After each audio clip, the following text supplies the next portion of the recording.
जय सनातन धर्म की। प्रिय सनातनियों, आप सभी का स्वागत है हमारे इस कार्यक्रम में। सनातनियों, एक बात हर YouTube चैनल पर आपको देखने को सुनने को मिल रही होगी कि महाप्रलय आएगी, युग परिवर्तन का समय है तो महाविनाश भी होगा। और इस बात को लेकर के बहुत सारे लोग डर भी जाते हैं, और डरना स्वाभाविक भी है। अगर दुनिया में इतना बड़ा कुछ होना है तो उसका प्रभाव हम पर ना पड़े ऐसा तो हो नहीं सकता, और अगर हम पर उसका प्रभाव पड़ेगा तो अपनी चिंता करना ये तो वाजिब बात है, इसमें गलत क्या है।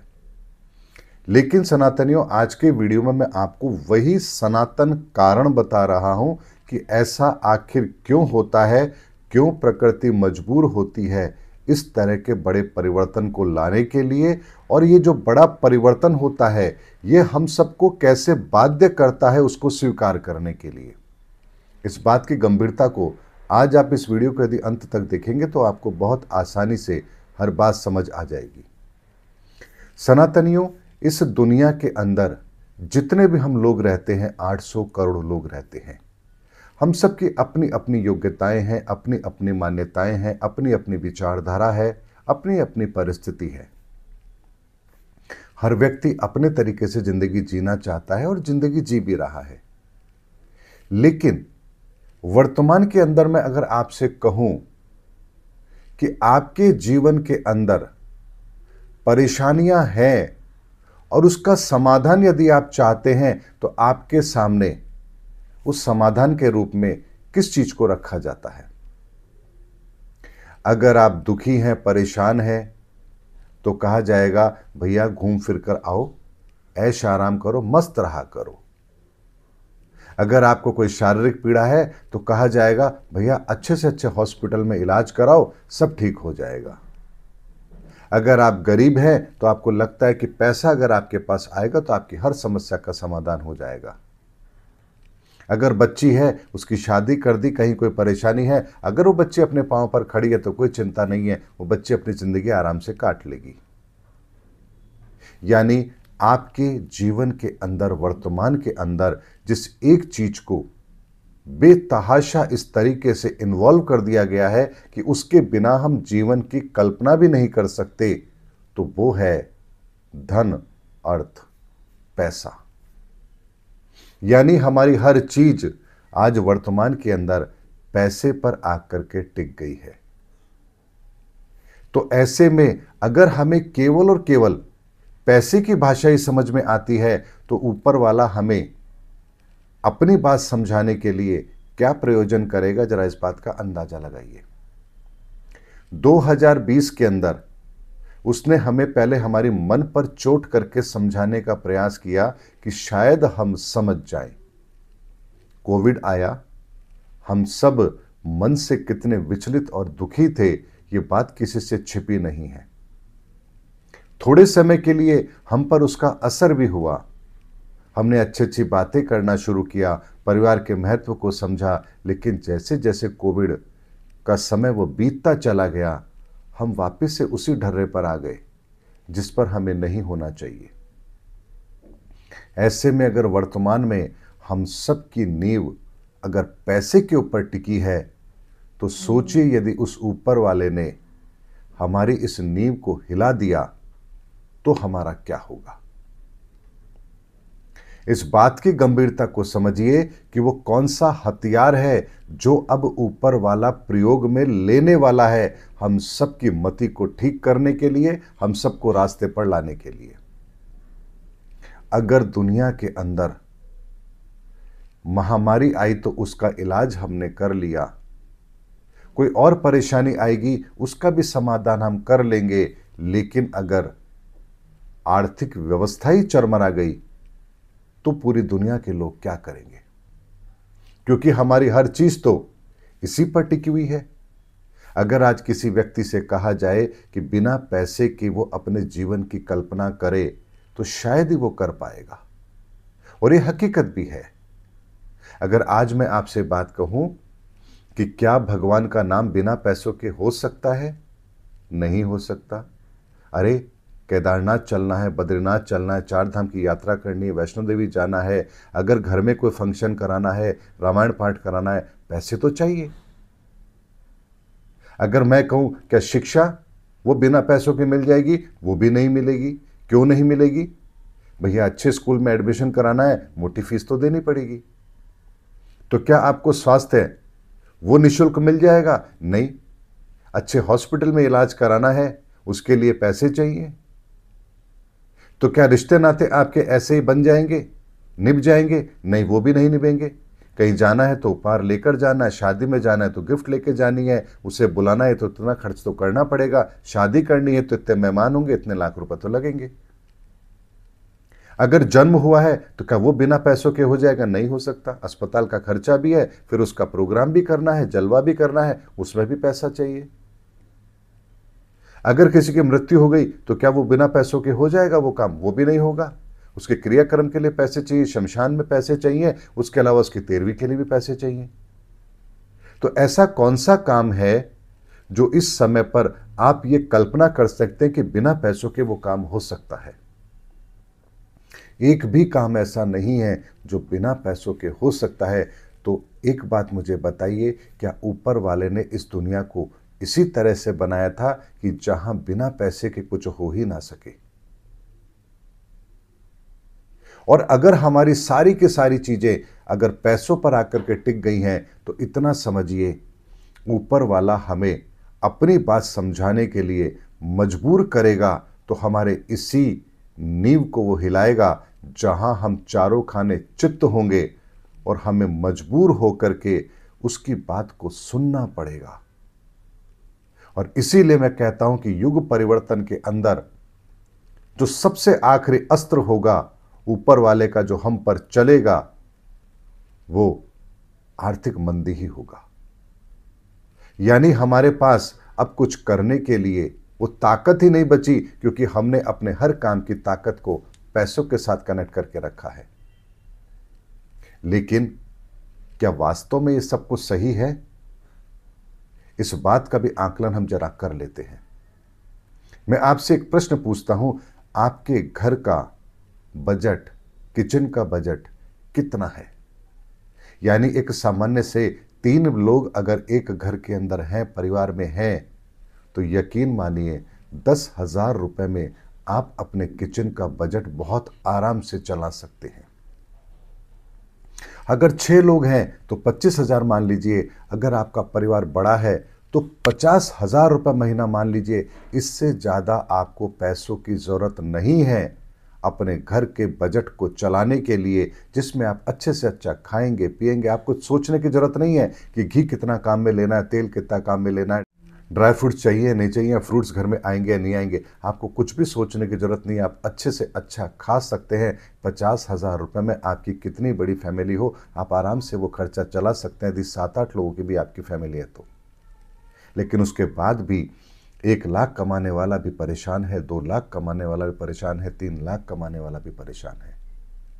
क्यों परेशान है? क्योंकि आपकी ज़रूरत तो बहुत छोटी सी है, लेकिन उसके अलावा जो जितनी भी व्यवस्थाएं हैं वो आपने ऐसी कर रखी हैं जिसके कारण से आप आर्थिक बोझ के अंदर दबे चले जा रहे हैं। आपको ये करना ही करना है। घर में चाहे आप 2 लोग हैं, आपको कार की जरूरत भी नहीं है, लेकिन घर में कार तो होनी चाहिए क्योंकि ये स्टेटस सिंबल है। आपको चाहे दिन भर में 10 फोन ना आते हो, लेकिन हाथ में महंगा फोन तो होना चाहिए। 1,00,000-1,50,000 का फोन ना हो तो बात नहीं बनेगी। तो हमने केवल और केवल कृत्रिम तौर पर एक ऐसा आभामंडल अपने आसपास विकसित कर रखा है जो कहीं ना कहीं हमें ना चाहते हुए भी उस दौड़ में शामिल करता है, जिस दौड़ में आप शामिल होना चाहे या ना चाहे आपको दौड़ तो लगानी पड़ेगी। अगर मान लीजिए आज आप अपने विचारों को बदलना चाहे तो क्या ये आपके लिए इतना आसान है? संभव ही नहीं है। आप अगर सादगी से जीवन जीना शुरू करेंगे तो आसपास के लोग, आपके परिवार के लोग वही आपको कहना शुरू कर देंगे, क्यों आजकल दिनमान ठीक नहीं चल रहे क्या? आपकी तुलना उन लोगों से करने लगेंगे जैसे गरीब जो किसी काम का है ही नहीं। आपको अपने आप को श्रेष्ठ बताने के लिए भी आज आपको पैसों का प्रयोग अपनी जिंदगी में करना पड़ रहा है। ये ऐसी परिस्थिति है जो सनातन के अंदर कहीं भी इसका कोई स्थान है ही नहीं। ऐसे में हमारे ऊपर जो अगली चोट करने वाला है परमात्मा, वो हमारे आर्थिक उसी मजबूती पर करने वाला है जिसे हमने आजकल अपनी अर्थव्यवस्था मान लिया है, जीडीपी मान लिया है या तरक्की का पैमाना मान लिया है। और ये हमारी स्थिति किस तरह की है जरा समझिए। जैसे एक भीड़ का झुंड है, 150 लोग आपके आसपास हैं और सभी एक दिशा में चल रहे हैं। अगर अचानक से आप अपने आप को रोक दें, चलना बंद कर दें, तो पीछे की भीड़ आपको कुचल देगी। हमारी स्थिति भी ठीक उसी तरह की है, जहां हम ना चाहते हुए भी इस विचारधारा को फॉलो करने के लिए मजबूर हैं, क्योंकि अगर हमने अपनी विचारधारा को बदला भी तो हमारे आसपास की भीड़, हमारे आसपास के लोग हमें कुचलते हुए चले जाएंगे। हमें अपने आप को सरवाइव करने के लिए ही इस विचारधारा को फॉलो तो करना पड़ेगा। और इसीलिए आज कोई अपने आप को श्रेष्ठ बनाने पर विचार नहीं करता, लेकिन इस बात पर विचार जरूर करता है कि भैया अच्छा पढ़ लिख करके अच्छी नौकरी मिल जाएगी, अच्छा पैसा मिल जाएगा, बैंक बैलेंस बन जाएगा तो जिंदगी सेटल हो जाएगी। लेकिन वास्तविकता समझिए, क्या जिंदगी हम सबकी सेटल है? जो लोग अच्छे पैसे कमा रहे हैं, क्या उनकी जिंदगी सेटल है? घर में सुख शांति है? क्या इसी जिंदगी की आपने कल्पना की थी? क्या इसी दिन के लिए आपने पैसे कमाए थे? क्या यही पैसा आपको सुख दे रहा है? तो सनातनियों, एक बात को समझिए, हमने अपनी विचारधारा को बदल दिया, इसीलिए हमारी ये परिस्थिति है। और ये विचारधारा इतनी आसानी से बदलने वाली भी नहीं है। इसीलिए ईश्वर को, परमात्मा को मजबूर होकर हमारी उस रीढ़ की हड्डी पर चोट करना पड़ेगा जिसे हमने मजबूत समझ लिया। अर्थात हमारी आर्थिक स्थिति पर ऊपर वाला चोट जरूर करेगा, तभी हमें ये बात समझ में आएगी। जैसे 2020 से पहले अगर आपसे कहा जाता, भैया जरा रुको, ठहरो, 2-4 दिन आराम करो, विचार करो कि आपकी जिंदगी आपको किस दिशा में लेकर जा रही है, तो शायद ही आप ये कर पाते। कौन कर पाता?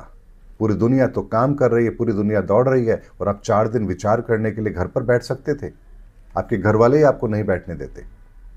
लेकिन कोविड का ऐसा फेस आया, हर व्यक्ति अपने घर में बैठा था और विचार कर रहा था कि आखिर उसकी जिंदगी एक पल में ऐसी बदल कैसे गई, आखिर उसके लिए सही क्या है, गलत क्या है, और उसे अपने जीवन में करना क्या चाहिए।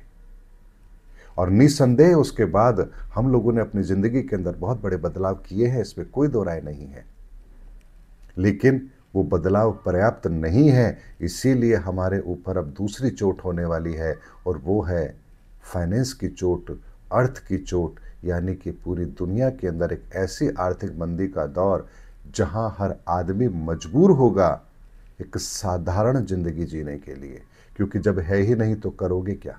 अगर एक व्यक्ति सूखी रोटी खा रहा हो और पूरा गांव लड्डू खा रहा हो, तो गांव के लोग क्या बोलेंगे? अरे इसके पास है नहीं इसलिए खा रहा है। लेकिन अगर पूरा गांव सूखी रोटी खाने पर मजबूर हो तो कोई किसी को ये नहीं बोलेगा कि अरे इसके पास नहीं है, क्योंकि सब एक जैसे हैं।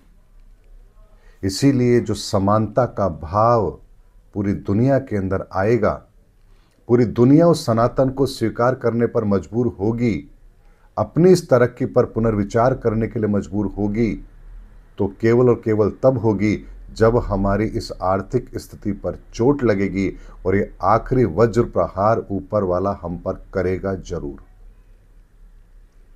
क्योंकि हमने उसे मजबूर कर दिया है इस परिस्थितियों को लाने के लिए। और इसका भी उपाय हमने स्वयं ने अपने लिए किया है, किसी और ने नहीं किया है। हमने अपने आसपास ऐसी परिस्थितियों को जन्म दे दिया है जो इस आर्थिक मंदी को लाने के लिए पर्याप्त है। मैं ज़्यादा इस विषय पर नहीं बोलूँगा, क्योंकि समय से पहले किसी चीज़ के बारे में नहीं कहना चाहिए। जब आर्थिक मंदी आएगी तब आप सब इस बात को अच्छी तरह से समझ भी पाएंगे। उसकी आहट शुरू हो चुकी है। आज हमारे पास 10 में से 8 लोग अपनी नौकरी या कामकाज को लेकर के परेशान होते हैं। वो लोग आ रहे हैं जो पहले कभी रेशो 10 में से केवल 2 का होता था। तो हमें पता है कि परिस्थितियां कितनी विकराल हो चुकी हैं और केवल अब इसके विस्फोटक रूप लेने की बारी है। लेकिन क्या होगा यदि ऐसी परिस्थिति बन गई तो यकीन मानिए ऊपर वाले ने हमारे लिए जितनी भी व्यवस्थाएं की हैं वो इतनी बेहतर की हैं कि उसके लिए धन की आवश्यकता नहीं है और धन की आवश्यकता होती भी नहीं है। क्या आपको भगवान का नाम लेने के लिए, भगवान की पूजा करने के लिए क्या पैसों की आवश्यकता है? क्या आप अपने घर में बैठ करके उस भगवान का नाम नहीं ले सकते? क्या आप इतने निर्धन हैं कि आप हाथ जोड़ करके ईश्वर को प्रणाम भी नहीं कर सकते क्योंकि इसमें भी पैसा चाहिए? क्या ऐसी परिस्थिति आपकी है? घर के अंदर अच्छा भोजन करने के लिए आपको उतना ही धन चाहिए जो आप सहजता से कमा लेते हैं, लेकिन उसके बाद भी आपको अपनी तृष्णाओं की पूर्ति के लिए धन चाहिए, तो इसका समाधान तो किसी के पास नहीं है, फिर वो आपको ही ढूंढना पड़ेगा। क्या स्वयं को स्वस्थ रखने के लिए आपको धन की आवश्यकता है? सुबह रोज आप योगा करें, प्राणायाम करें, अच्छा भोजन लें, तो क्या आप स्वस्थ नहीं रह सकते? क्या इसके लिए भी पैसे की आवश्यकता है? अगर हमें लगता है कि अच्छी शिक्षा होना आवश्यक है और उसके लिए पैसा होना आवश्यक है, तो जरा विचार करके देखिए कि अच्छे से अच्छे स्कूलों में पढ़ने वाले बच्चे भी क्या जिंदगी के अंदर फेल नहीं होते हैं? क्या उनको फेलियर नहीं मिलता है? और छोटे स्कूलों में पढ़ने वाले बच्चे भी क्या आईएएस नहीं बनते हैं? तो अपने बच्चों की प्रतिभाओं पर हमें काम करना है, ना कि उन्हें सुविधाएं देकर के हम ये समझ बैठें कि हाँ, हमने सुविधाएं दे दी तो अब वो बहुत कुछ तो कर ही लेंगे। सनातनियों, ये बात जो मैं आप लोगों के सामने रख रहा हूं, ये इस बात को समझाने के लिए पर्याप्त है कि ये बदलाव हम चाहकर भी अपने जीवन में नहीं कर सकते। इसके लिए वो परिस्थिति बनना आवश्यक है जहां एक साथ हम सबको मजबूर होकर के इस बात को समझना पड़ेगा, क्योंकि इसके बिना ये बात किसी के गले उतरेगी भी नहीं। इसीलिए समय रहते आपको वो कारण भी बता रहा हूं कि क्यों हम उन परिस्थितियों में फंसेंगे, क्योंकि हमारी विचारधारा उस स्तर पर पहुंच चुकी है जहां और कोई रास्ता हमें समझाने के लिए पर्याप्त बचा ही नहीं है। तो फिर ऊपर वाले को वही करना पड़ेगा जो हमारे लिए हितकर है, और वो वही है कि हमारी नींव को वो हिलाएगा ताकि हमें ये पता लगे कि हम खड़े किस पर थे और हमें खड़ा होना किस पर था। इसीलिए आने वाले समय के अंदर जो एक बहुत बड़ी आहट हमें दिखाई दे रही है वो यही है कि हमारी आर्थिक स्थिति पर बहुत बड़ी चोट होने वाली है, और इसके लिए हमने ही ईश्वर को मजबूर किया है इन परिस्थितियों को जन्म देने के लिए। सनातनियों, एक वीडियो में और बनाऊंगा अगला, जिस पर इस समस्या का समाधान क्या है। क्या सनातन के अंदर भी इसका स्थायी समाधान कुछ दिया गया है? ये सोच क्यों हमारे लिए ठीक नहीं है और कौन सी सोच हमारी होनी चाहिए? हम इस पूरी दुनिया को कैसे खुशहाल बना सकते हैं कि जीवन भर हमें किसी भी तरह की ना कोई आर्थिक ना कोई सामाजिक परेशानी का सामना करना पड़े? आखिर वो सूत्र है क्या? तो अगला वीडियो में जरूर उस पर बनाऊंगा ताकि आपको उसका समाधान भी पता लग सके। केवल इतना ही नहीं कि मैंने आपके सामने बात रखी, अब आप डर गए, अरे ऐसा होगा तो हमारा क्या होगा। आपको उसका स्थायी समाधान भी मिले, इसका भी मेरा प्रयास रहेगा। और उसी के लिए क्या हम कर सकते हैं, क्या हमें करना चाहिए, क्या हमारे लिए हितकर है, इसके लिए मैं अपना अगला वीडियो उस पर जरूर बनाऊंगा। इसीलिए अगला वीडियो भी आप जरूर देखना। इसीलिए जो समय की आहट है जो हमें दिखाई दे रही है, सुनाई दे रही है, वो बहुत ही गलत है। हमारी आर्थिक स्थिति पर एक बहुत बड़ी चोट होने वाली है और उसके लिए हमें सावधान तो होना ही पड़ेगा। लेकिन इससे बचने का कोई रास्ता भी नहीं है, क्योंकि ये सबके साथ होने वाला है। तो आप अकेले अपने आप को सुरक्षित कर पाएंगे, ये संभव भी नहीं है। टाइटैनिक डूबेगा तो सभी लोग डूबेंगे, ऐसा नहीं है कि एक कोई बच जाएगा। जो बचेगा वो भी उस परिस्थिति में नहीं होगा कि वो टाइटैनिक का मजा ले सके, क्योंकि टाइटैनिक ही डूब रहा है। इसीलिए आने वाले समय की आहट को समझिए और अपने आप को यथार्थ के साथ जोड़ के रखिए, सनातन के साथ जोड़ के रखिए, क्योंकि हम सब की संजीवनी बूटी केवल एक ही है और वो है सनातन धर्म। मिलेंगे अगले वीडियो के अंदर, तब तक के लिए जय हिंद, जय भारत, जय सनातन धर्म की।